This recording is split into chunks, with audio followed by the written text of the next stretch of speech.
Keeper is a rather intriguing horror film.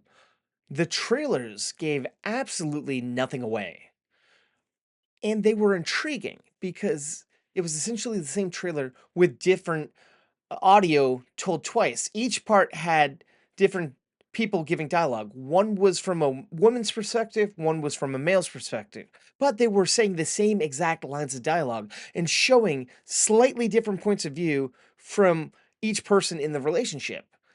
And it all looked idyllic. However, there was a sense of, I don't know, horror just spread throughout that entire trailer. So, knowing this is an Oz Perkins movie, you gotta think you're in good hands for the most part.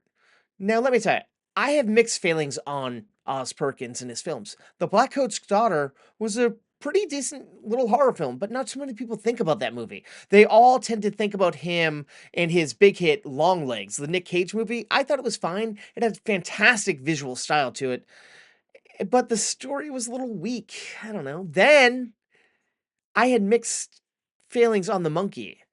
I liked the gore and the comedy, but it just felt a bit off kilter to me.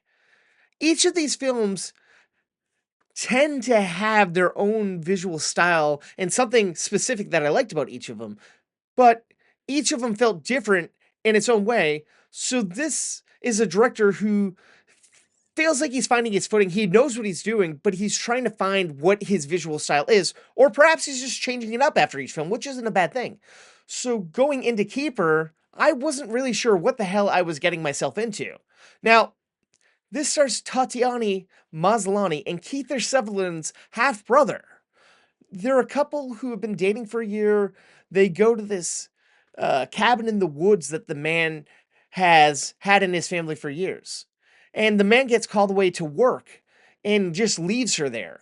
And she starts seeing these trippy things and hallucinating a bit. And she's not sure what's really going on. She has this panic attack. And we as the audience don't know if what she's seeing, if it's real or if it's fake. And throughout the whole movie, there's a sense of ominous dread and there's mystery and intrigue, which is so intriguing. But the story kind of takes its time to get there. And honestly, it works for this specific movie.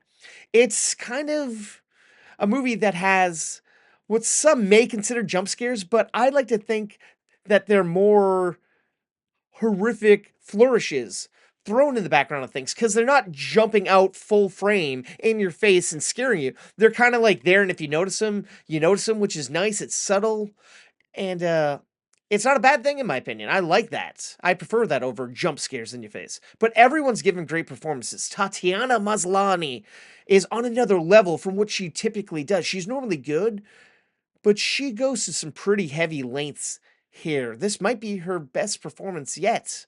I don't know, could be wrong.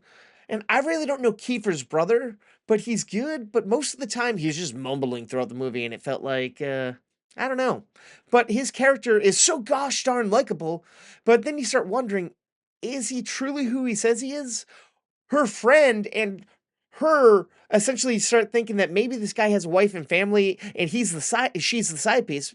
But as the audience, you're thinking maybe there's something else, something deeper, something terrible and dark inside this guy. But we don't know. Nobody knows. His cousin pops up and he's kind of weird too. And we start seeing weird things as this movie progresses. We're seeing these wacky flashbacks from the past. The opening of this movie, we're seeing all these happy in love young ladies, and we're seeing it from like a man's perspective, I think. And then we cut forward a couple of seconds later, and these ladies are miserable and angry and tortured, and we don't know what happened. We're wondering if that's what Tatiana is going to end up dealing with later on in this film. I'm not going to give anything away, but what I will say, the whole movie, not even the first, it's all goddamn good. And the mystery of the movie is intriguing as can be. But once we get the explanation of what's going on, it's like, cool, that's okay. But then after that, after we get that explanation, we start getting some creepy things that just don't feel earned. They just feel like they belong somewhere else in a different film. It feels like it's being creepy for creepy's sake because they're like, it's a horror movie and we need to have something creepy happening. And I disagree with that. I don't think that's necessary here. what they had was fantastic. And I don't know. I think this is Osgood Perkins' best film yet. And it's intriguing because I think he did this during the writer's strike. So there wasn't a script. It was kind of improvised. And somehow they just went for it. And it didn't feel like a curb your enthusiasm, edge of your seat, made up thing. It felt like something that was well thought out and meticulously crafted. So it was just, I don't know. I can't say enough about this movie. I was never bored.